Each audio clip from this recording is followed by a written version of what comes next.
Il y a des choses aujourd'hui qu'on ne peut pas dire. C'est-à-dire il y a des règles. On ne doit pas dire certaines choses des hommes, on ne doit pas dire certaines choses des femmes. Et tout ça est tabou. On ne doit pas. Il y a des relations, une vérité des relations entre hommes et femmes qui est complètement niée aujourd'hui. C'est ça que j'ai voulu dire. Qu'est-ce qu'on ne doit pas dire? Qu'est-ce qu'on ne doit pas faire, par exemple? Bah, si vous voulez, si vous voulez, notre société veut imposer l'image d'hommes et de femmes absolument égaux, indifférenciés, interchangeables. C'est-à-dire que les hommes et les femmes, c'est la même chose. Il n'y a aucune différence. Ils peuvent faire tout la même chose. Ils doivent faire la même chose. Il n'y a plus de différence. C'est ça que notre société essaye de vendre à toute force. Et si vous dites non, moi je continue à penser que ce n'est pas pareil. Non seulement je continue à penser que ce n'est pas pareil, mais en plus je veux que ça ne soit pas pareil parce que je pense que c'est le produit de la civilisation et je tiens à cette civilisation-là. Vous passez pour un odieux macho, fasciste, etc. Les mots ont un sens. Macho a été, moi je compare, vous savez, dans les années 30, le Comintern, l'association des communistes sous la direction de Staline, avait donné comme mot d'ordre de traiter tous les adversaires du communisme de fascistes, quels qu'ils soient. Et aujourd'hui, nous avons fait exactement pareil avec macho, c'est-à-dire que tout ce qui est masculin, viril, traditionnellement masculin et viril, je veux dire, est traité de macho.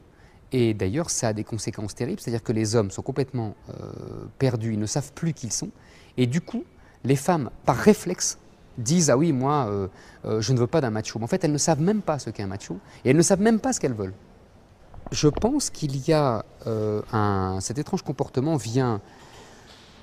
Ça nous ramènerait à long, c'est-à-dire que je pense qu'il y a une volonté des hommes, d'abord, de ne plus être des hommes selon les critères traditionnels. Alors bon, moi je reviens à la guerre 14 dans mon livre, je pense que là il y a le rapport à l'homme à la guerre, le rapport de l'homme à la guerre qui était le déterminant de son identité depuis des milliers d'années a changé. Il n'est plus un héros, il est dans la boue, dans les tranchées, il se met plus bactère pour éviter la mitrailleuse, etc. Hein, bon, le corps de l'homme change. D'autre part, le capitalisme change. Le capitalisme veut des consommateurs et non plus des producteurs. Hein, les producteurs, c'est bon pour la Chine et l'Inde. Hein, aujourd'hui, on veut des consommateurs et le meilleur consommateur, c'est la femme. Et donc, il faut transformer tout le monde en femme. Et troisièmement, je pense qu'il y a l'action de mouvements minoritaires, comme les féministes, les militants gays. Je dis bien gays et pas homosexuels, hein, on y reviendra si vous voulez, parce que moi, je fais une distinction. Qui ont intérêt, qui travaillent à cette indifférenciation, à ce désir du même. Nous sommes une société morbide. J'ai une sexologue qui est venue me voir à Toulouse et qui m'a dit vous avez tout à fait raison, moi ce que vous écrivez, je le vois dans mon cabinet de consultation et nous sommes dans une société morbide. Et donc pour combattre cette morbidité, eh ben, on met des femmes nues partout. Parce que justement, mais je suis tout à fait d'accord, mais parce que justement, on n'arrive plus à susciter le désir. Il faut bien réveiller ce désir masculin, c'est le vrai problème de la société, c'est réveiller le désir masculin. Vous savez, moi je pense que le féminisme en fait a eu un effet, c'est de permettre aux femmes de la grande bourgeoisie de voler aux vrais prolétaires leur statut de prolétaire. Parce que ces femmes de la grande bourgeoisie qui se prennent pour des femmes qui ont été martyrisées et tout, c'est faux. Les vrais prolétaires, c'est les hommes et les femmes du prolétariat, les ouvriers, les paysans. Et c'est pas Madame de Beauvoir et Madame Badinter. Hein, elles n'ont jamais souffert de la domination, jamais. Seulement, elles ont volé par un hold-up idéologique le statut de dominé aux vrais dominés. Alors, il faudrait savoir qu'est-ce que les aspirations réelles des femmes. Ça serait une bonne question. Vous savez, Freud disait déjà qu'est-ce qu'elles veulent. C'est une vieille histoire. Apprendre, travailler, être libre de s'épanouir et de développer leur cerveau. Alors, travailler, elles ont toujours travaillé. Dans l'histoire de l'humanité, elles ont toujours travaillé. Les femmes qui ne travaillent pas, c'est... J'exclus le travail au champ. Et pourquoi vous excluez le travail au champ? Parce que je vous parle de développement intellectuel. Mais toute l'humanité travaille. Alors les hommes ne travaillaient pas alors avant. Ils étaient tous au champ. Non, mais je vous parle d'une certaine classe sociale qui détient entre guillemets l'intelligentsia en fait. Voilà, c'est ça dont je vous parle. Mais vous La croyez, littérature, les et sciences... vous croyez que les femmes en étaient exclues? Mais je vais vous prêter des livres sur l'histoire du XVIIe siècle, du XVIIIe siècle. Vous allez voir que les femmes n'en sont nullement exclues. Vous allez voir que Madame du Deffand correspond avec Voltaire d'égal à égal. Vous allez voir que Madame du Châtelet, pareil avec Voltaire, elle n'est pas du tout minorée. Vous allez voir que les femmes qui reçoivent Rousseau ne sont pas du tout ridiculisées. Mais c'est des femmes d'exception peut-être. Mais les hommes aussi étaient d'exception. C'est ça qui m'énerve à chaque fois dans ce type de discussion. C'est qu'on croit que d'un côté, il y a les hommes, et les hommes, ils lisaient tous des livres. Ah ouais, le paysan dans le Quercy, c'est sûr qu'il avait une bibliothèque extraordinaire au XVIIe siècle. Mais il bouffait même pas des patates, il crevait de faim, il travaillait comme un chien. Mais vous croyez qu'il avait la belle vie, lui? Il faut arrêter avec ça. Les femmes ne sont pas plus, comment dire, elles n'ont pas plus souffert que les hommes. Au contraire, il faut arrêter avec ce lieu commun. Mais je ne vous parle pas de ça. Si vous me parlez de ça. Pourquoi est-ce qu'il n'y a pas... Enfin, vous n'allez pas me dire qu'il y a beaucoup de livres écrits par des femmes, mais c'est un vrai problème pour les femmes. Parce que les femmes créent moins et transgressent moins que les hommes. Parce que les femmes ont une forme d'intelligence différente de celle des hommes. Je suis désolé de le dire. Et que les grands génies sont hommes.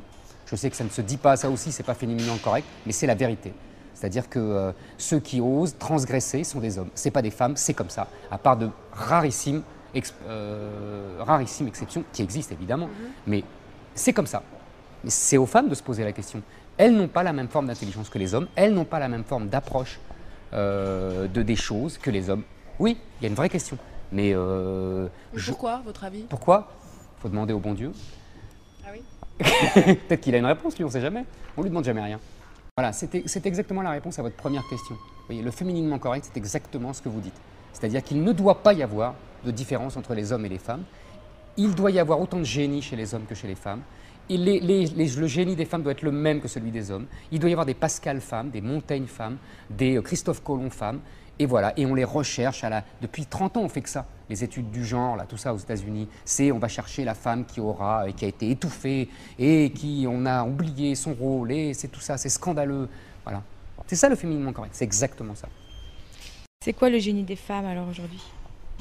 Moi j'ai le sentiment... C'est l'amour? Comment? C'est l'amour? C'est l'amour, c'est pas seulement... Non, moi je crois, vous savez, je reprends la phrase de Rousseau, vous savez, l'amour a été inventé par les femmes pour que ce sexe qui devait obéir domine. Je crois que l'origine de tout ça, c'est que les hommes chassent et que les femmes ne chassaient pas. Vous allez me dire, c'est scandaleux, la femme aurait dû chasser. Et c'est comme ça. Non, tant mieux. Alors, vous voyez, oui, mais donc, je ne vous le fais pas dire. Mais du coup, ça a des conséquences. Les hommes se vengent. Non, ils ne se vengent pas. Ils se vengent pas. Ils ont des rôles différents.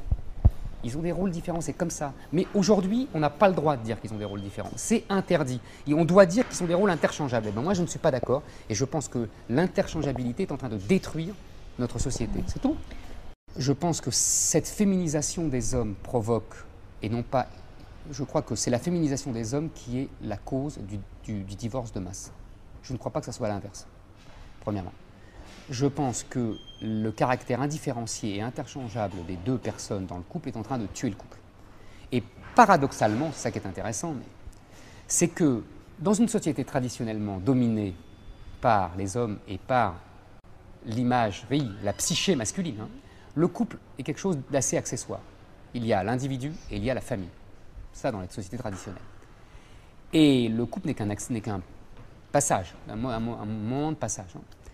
Et aujourd'hui, ce qui est une des preuves d'ailleurs selon moi que nous sommes dans une société complètement féminisée, c'est le couple qui est le roi de l'époque. C'est le couple qui est déifié. C'est le couple qui est sanctifié. On veut se mettre en couple. Aujourd'hui, à 18 ans, ils sont en petit couple, je les vois dans la rue, mais moi je n'ai pas l'impression d'avoir connu Louis XIV et je n'ai jamais vécu comme ça.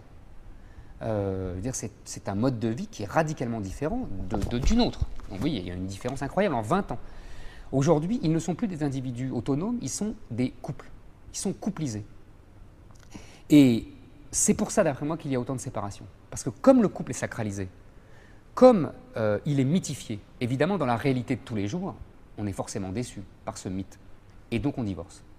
Et comme ce n'est plus la famille qui, vous savez, avant, nos parents disaient on ne divorce pas pour les enfants. On s'est beaucoup moqué d'eux.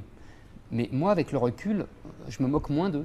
Je trouvais ça assez noble, en fait. Pascal Quignard explique brillamment, dans son livre « Le sexe et l'effroi », comment le christianisme tranche avec la société gréco-romaine qui distinguait entre l'éros, l'érotisme, agapé, l'amour, et philae, l'amitié, et qui n'imaginait pas de tout grouper. Et le christianisme dit il faut grouper éros et agapé, l'amour et l'érotisme. Et Pascal Quignard dit très pertinemment que c'est une tentative de féminisation de la société, parce que c'est le vieux rêve des femmes, lier l'amour et le désir, et l'éros et l'érotisme. Et que les hommes, traditionnellement, n'en ont que faire. Et même, on reprendra cette idée, parce que je pense que c'est même un danger pour eux. On reprendra cette idée. Et donc, je pense qu'à partir de certains moments, le christianisme a tenté cette utopie du mariage d'amour, mais très vite, la société a repris ses droits, les hommes ont repris le pouvoir dans l'Église, et ils ont de nouveau imposé une structure assez traditionnelle avec le mariage qui était un arrangement en fait, et le désir, où il y avait des professionnels pour ça, quoi, ou des maîtresses, etc. Et cette structure traditionnelle masculine a repris le dessus, même dans une société chrétienne. Voilà. Et c'est quoi le danger de ce désir alors? Alors là, il faut que vous lisiez Stendhal dans De l'amour, qui explique ça très bien. Au premier grain de passion, il y a un premier grain de fiasco. C'est-à-dire que l'homme, quand il aime, il sanctifie la femme et donc il n'arrive plus à la désirer. En clair, il n'arrive plus à bander. Non, les femmes ne bandent pas jusqu'à preuve du contraire. Mais enfin, on va peut-être pouvoir... Vous aviez l'impression que je disais? Ah ben, c'est évidemment que c'est schématique. Ah mais évidemment que c'est schématique. C'est évidemment schématique. C'est évidemment, il y a toutes les nuances du monde à apporter à ça. Mais la grille de lecture, et Stendhal le décrit magnifiquement dans son livre, évidemment qu'après il faut nuancer, il le nuance très bien d'ailleurs, mais la grille de lecture est ça. Et aujourd'hui, cette grille de lecture est niée. Aujourd'hui, on somme les hommes d'aimer pour désirer. Et c'est très intéressant à double titre. D'une part, parce que dans les années 70, on disait l'inverse. Dans les années 70, nos amis féministes disaient « mais nous aussi les femmes, nous n'allons plus lier l'amour au désir, c'est un principe d'aliénation qu'on nous a inculqué depuis des milliers d'années, et on va s'en émanciper ». Et d'ailleurs, pour certaines, elles s'en sont émancipées, elles ont pris des amants, elles se sont bien amusées, et le bout du bout de cette évolution, c'est Catherine Millet. Quand Catherine Millet raconte, c'était exactement, moi j'aime beaucoup Catherine Millet, parce que pour moi c'est l'incarnation d'une idéologie. Ça m'intéresse toujours quand je vois des gens aller au bout d'une logique intellectuelle. Je dis ça sans ironie du tout, ça m'intéresse, c'est vraiment, j'ai beaucoup de respect pour cette fille, et elle m'intéresse, quoi. C'est très intéressant. C'est un archétype, hein, bon. Mais qu'est-ce qui se passe aujourd'hui? Catherine Millet est complètement désuète, si j'ose dire. Parce que ce qui est intéressant dans les nouvelles générations, ce que j'ai observé en travaillant sur ce livre, c'est qu'on est complètement à l'inverse. Aujourd'hui, on est obsédé par l'amour. Et les jeunes filles, non seulement ont retrouvé le comportement de leur grand-mère, même si elles accumulent leurs amants, c'est pas le problème. Le problème, c'est qu'elles disent oui, mais cette fois-ci, c'est la grande histoire d'amour. À chaque fois, on recommence. Mais en plus, elles obligent les garçons à avoir le même comportement qu'elles. C'est ça qui est beaucoup plus intéressant. Et elles sont d'une férocité incroyable, par exemple, sur l'infidélité. Ils prennent leurs valises dans les 24 heures, mais c'est extraordinaire. Les garçons sont tétanisés, ils sont terrorisés. Mais je croyais que les garçons étaient des transgresseurs. Mais justement, ils sont castrés. Comme ça. Oui, ils sont féminisés. Donc ils ne transgressent plus rien.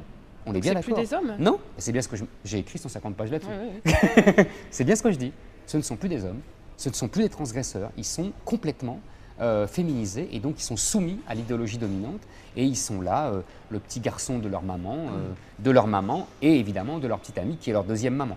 Et d'ailleurs, c'est très amusant, parce que, c'est très amusant si j'ose dire, ils sont éternellement le petit garçon de leur maman qui est ravi, qui les a élevés tout seul, qui a dégagé le père dans les années 70-80 pour ça, et en plus ils sont la copine de leur petite copine, avec qui ils font les courses, avec qui ils partagent les crèmes de beauté, avec qui à qui ils montrent leur épilation, etc. Ce ne sont plus les hommes de leurs petites amies, ce sont les copines de leurs petites amies. Image de femme, ça serait donc des hommes? Non, c'est l'inverse. C'est-à-dire que image d'hommes, ce sont donc des femmes.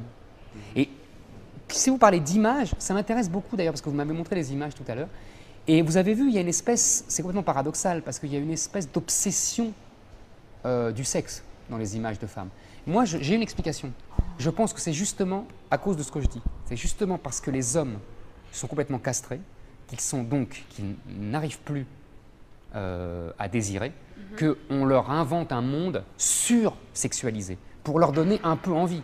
Parce que, en fait, je crois qu'au fond d'elles, les femmes sont désespérées par ce comportement des hommes, mais que ce n'est pas fémininement correct que de le dire. Mais je crois qu'elles en souffrent beaucoup plus que les hommes qui ne savent plus où ils sont. Les femmes, elles savent, et elles savent qu'elles souffrent. Et je crois que la société réagit comme ça, vous voyez, par une image sursexualisée pour donner un peu quand même de désir à ces hommes qui sont complètement émasculés. Il n'y a plus de désir. Le désir. Je pense que l'indifférenciation tue le désir. Ce que j'explique, c'est que dans cette féminisation globale, les jeunes garçons, qui restent un fond de pulsion, si j'ose dire, de testostérone, essayent de se bricoler. Soit ils se soumettent complètement à cet ordre féminin, c'est la grande masse, soit ils essayent de se bricoler une virilité comme ils peuvent. Et le plus souvent, elle est ou ridicule ou barbare, parce que ce n'est pas ritualisé. Je crois que la virilité, et c'est là où d'ailleurs les féministes ont raison, la virilité est très dangereuse. Les hommes sont non seulement transgresseurs, mais ils peuvent être barbares, ils sont violents. Fondamentalement, ils sont violents, ils sont destructeurs.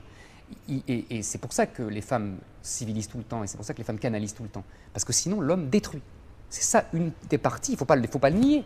Simplement, moi je pense que le produit de la civilisation, ce n'est pas de nier la virilité pour éviter ça, c'est de la canaliser. Aujourd'hui, qu'est-ce qui se passe? On voit des hommes, des jeunes hommes, qui se bricolent une virilité assez minable. Il y a plusieurs possibilités d'ailleurs. Il y a l'évolution des films porno, ça me frappe ça. L'évolution des films porno, moi quand j'étais jeune, les films porno, c'était des films échangistes en fait. C'était des couples qui s'échangeaient. Ça n'avait rien de méchant, quoi. En fait, c'était ce que j'appelle du libertinage de classe moyenne, quoi. C'était incarné par Brigitte Lahaie. Franchement, il y avait 2 couples, 3 couples, et on s'échangeait les femmes, les hommes. Ça n'a rien à voir avec aujourd'hui. Aujourd'hui, il n'y a plus d'histoire, il n'y a plus de scénario. Ils sont à 10 sur une fille qui tabasse plus ou moins. Je l'ai vu du coup, parce que c'est un jeune homme qui m'a alerté là-dessus. Et qui m'a dit ce qui est intéressant, un jeune homme très bien sur tout rapport, hein, très, très gentil, etc. Et qui m'a dit, on jubile quand on voit ces films-là parce qu'on se venge. Vous voyez, on n'avait pas ce rapport, nous, aux films porno. Nous, ce n'était pas une vengeance sur les femmes, vous voyez, c'était une espèce de fantasme incroyable, vous voyez, ça n'avait rien à voir. Bon, ça c'est une façon. Il y a ce que j'explique aussi en banlieue, c'est que ces jeunes de banlieue refusent la société féminisée et s'inventent aussi une virilité d'une barbarie inouïe. Je veux dire, ils interdisent aux femmes, à leurs sœurs, de sortir en dehors dans survêtement ou voilées. Enfin, je veux dire, manifestement, ils ont peur des femmes. C'est une espèce de peur panique des femmes qui est le propre... Ils ont un comportement traditionnel, ça a toujours été comme ça. Non. Leur père n'obligeait pas leurs femmes à sortir en survêtement. Ah oui, non, je parle pas de ça. Vous comprenez ce que je veux dire? C'est au-delà du traditionnel. Au-delà, je vous assure.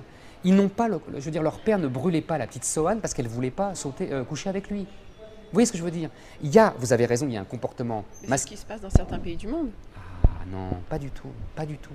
Comment vous dire? Il y a une tradition dans les pays musulmans de contrôle très strict des femmes, parce que moi je pense qu'ils en ont... Le contrôle strict des femmes, c'est parce qu'ils en ont peur. Ils ont peur de ne pas être à la hauteur. On en revient toujours là, on en revient à Stendhal, hein. On en revient toujours là. Bon.